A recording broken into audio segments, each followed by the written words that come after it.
Hello everyone. So here we start our session of curriculum topic. What is mean by curriculum?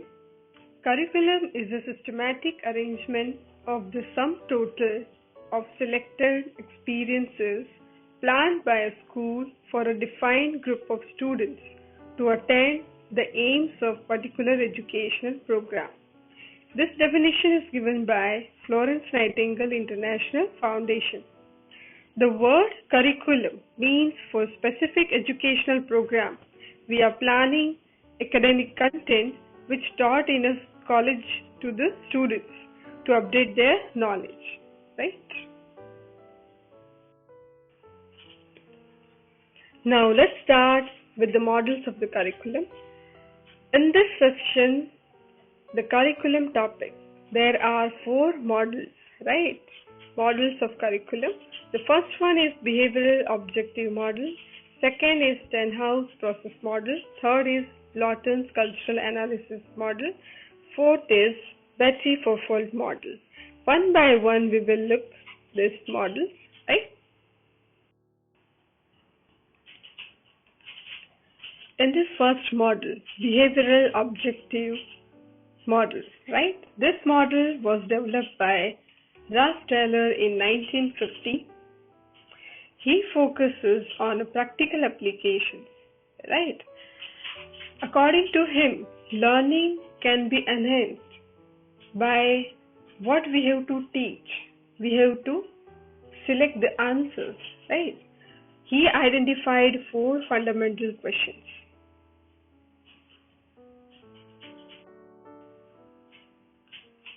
These are the questions.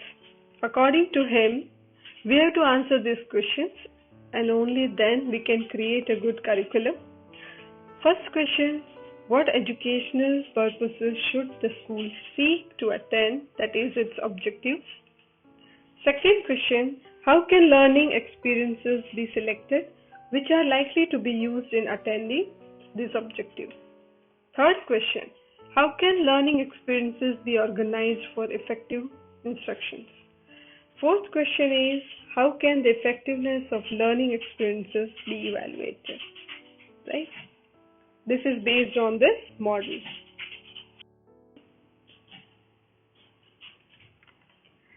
The second model is Stenhouse process model. Lawrence Stenhouse in 1975 formulated the process model. According to this model emphasizes on process of education. This model teaches us that teaching learning methods can be selected in terms of its worthiness, not for the behavioral change in the students, right? According to this, teacher's role is to appraise the students' work with the focus on developing self-appraisal qualities among the students, right?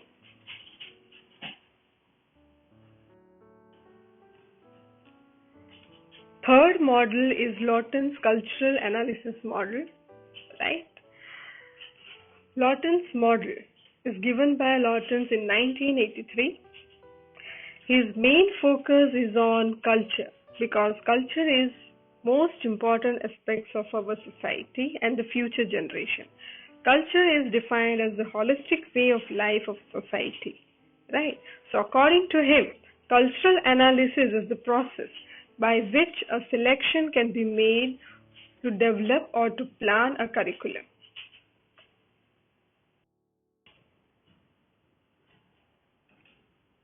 The fourth model is Beattie fourfold model, is given by Beattie in 1987.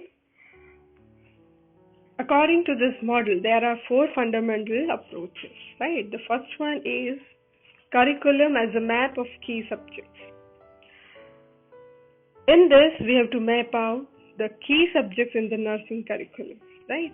Second is curriculum as a schedule of basic skills. In this, we have to look out basic skills of nursing practices. The third point is curriculum as a portfolio of meaningful personal experiences. In this, students are at the center of the learning, right? So according to their interest and experiences, we have to develop our curriculum.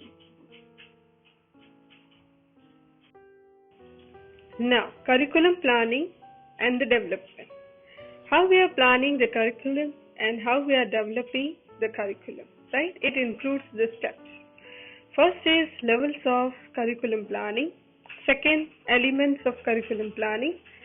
Third, principles of curriculum development.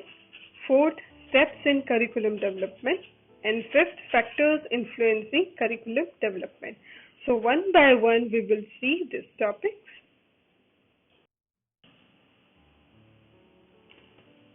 Now, first is levels of curriculum planning. There are 3 levels of curriculum planning on the basis of which we are planning this curriculum, right?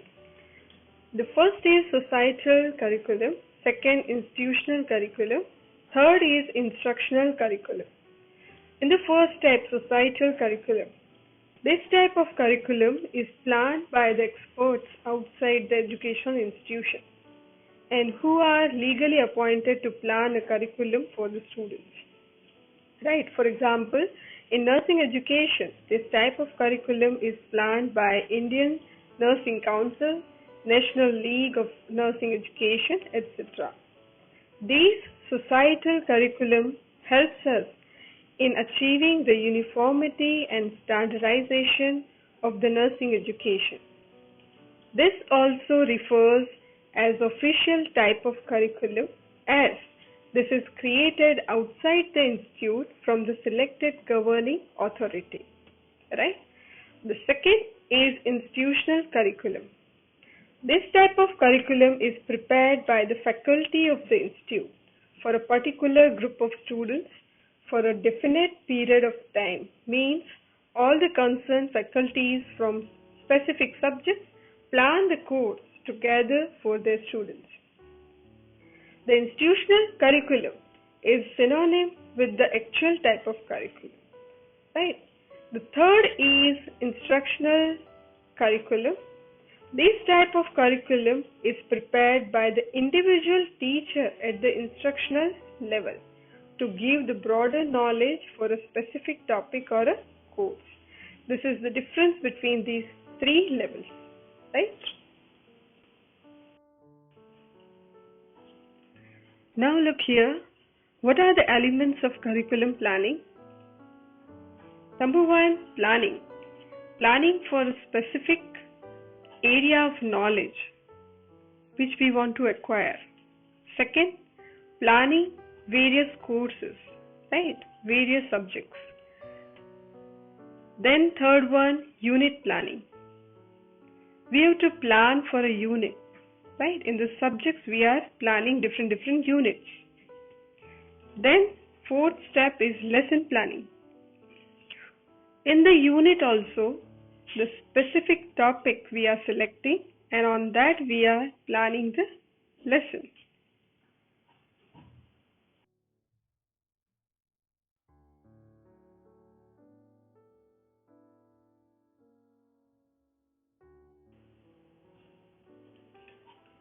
This is our most important topic of this session, principles of curriculum development. Right? What are the principles of curriculum development? Then the first one is the conservative principle. It focuses on the needs of the community as nation lives in present, past and future expectations. So these needs should be taken into consideration while making curriculum, right? Second one, the forward-looking principle. We are teaching the children of today who are the citizens of tomorrow. Therefore, their education should be in such a way that students can contribute to society more progressively, right? The third principle is the creative principle.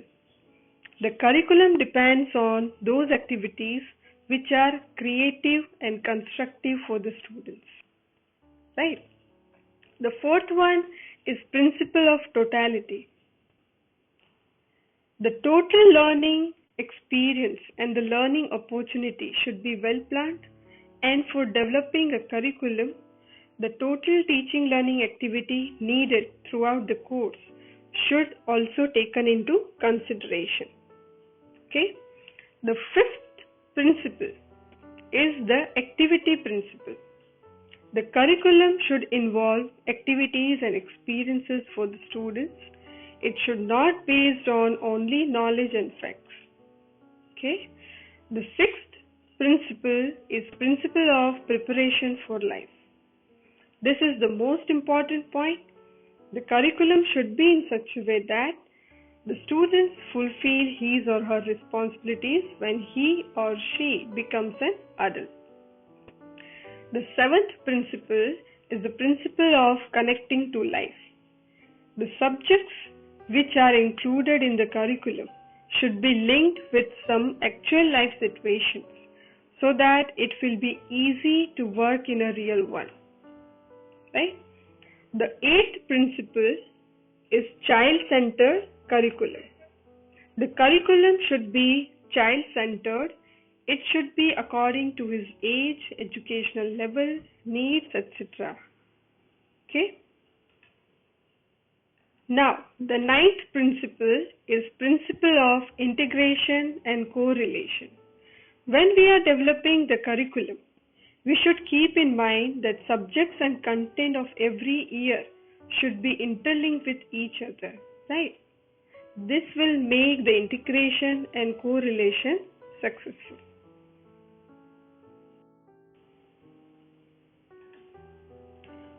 10th point is principle of comprehensiveness and balance.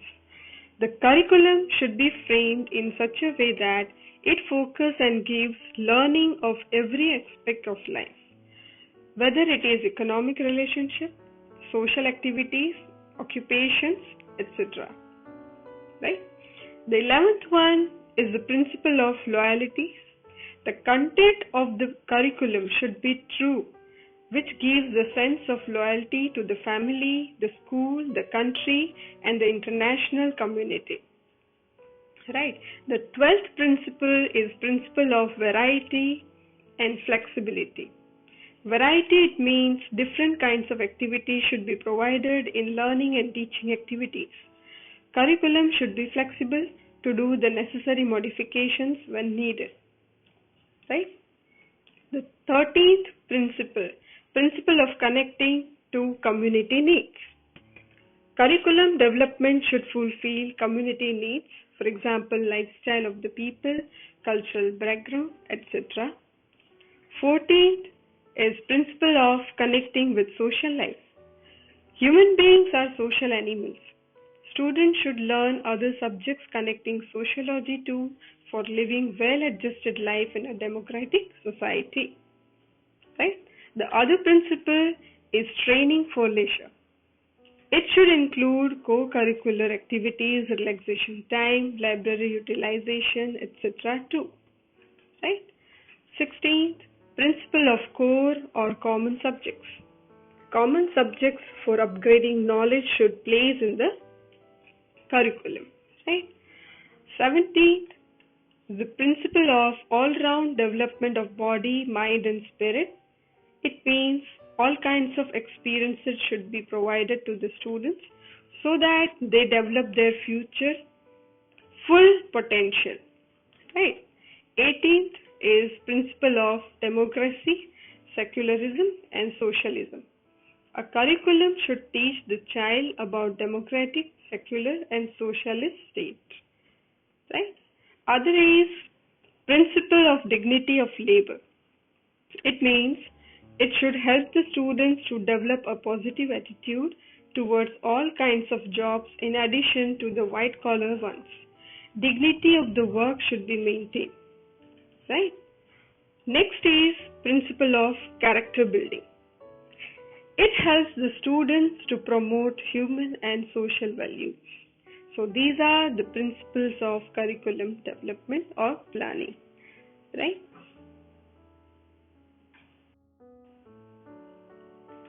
Next topic is about the steps in curriculum development. Right? So these are the steps while we are developing the curriculum. The first, we have to formulate the objectives, right?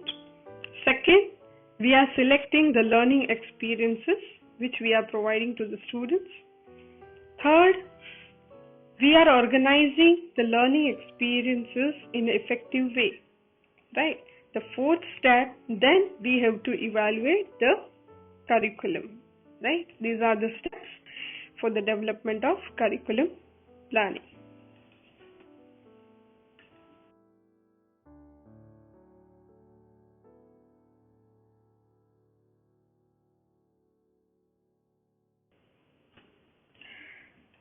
Next is, which are the factors influencing curriculum development, right? So these are the factors which influences the curriculum development. In that, philosophy of nursing education, right? What is the philosophy of nursing education? Educational psychology, the psychology of the people towards education, can influence curriculum development. Then what are the needs of the society? Like this, the students, social activities, knowledge and skills required, these all the factors can influence, can change or can upgrade the curriculum development, right?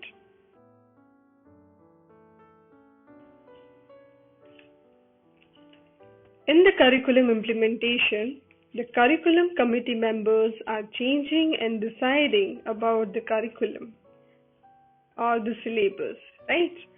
In that, then they are implementing that plan in the educational organization.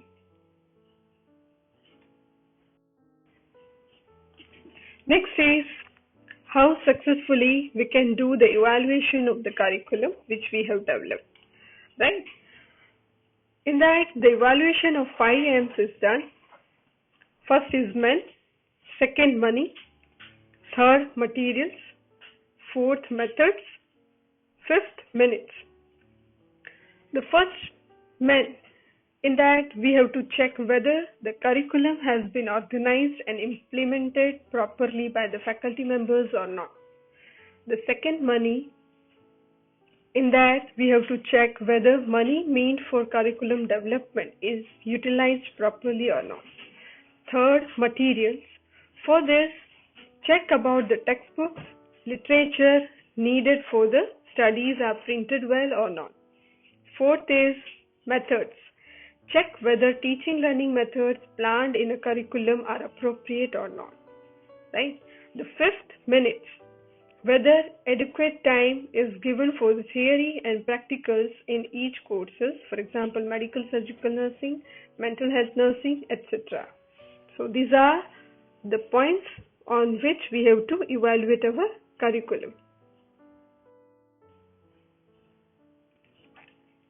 The last topic of this session is factors influencing curriculum change. Right? What are the factors that can change the curriculum? In that, these are the topics, these are the factors. Number one, subject matter. Subject matter is too shallow, which does not focus on the needs, interests, and abilities of the students. Then we have to change the curriculum. Second, learning experiences. Learning experiences are arranged based on the hospital classification system of patients. If it does not maintain, then we have to change it. Third, correlational between theory and clinical practices. When the theory learned by the students and the clinical practices they get in the hospitals are not correlate, then there is a need to change it. Fourth is selection of clinical learning experiences. Our concern should be on meeting the needs of the patient and the hospital, not only on selecting clinical learning experiences to fulfill learning objectives. The fifth is application of principles.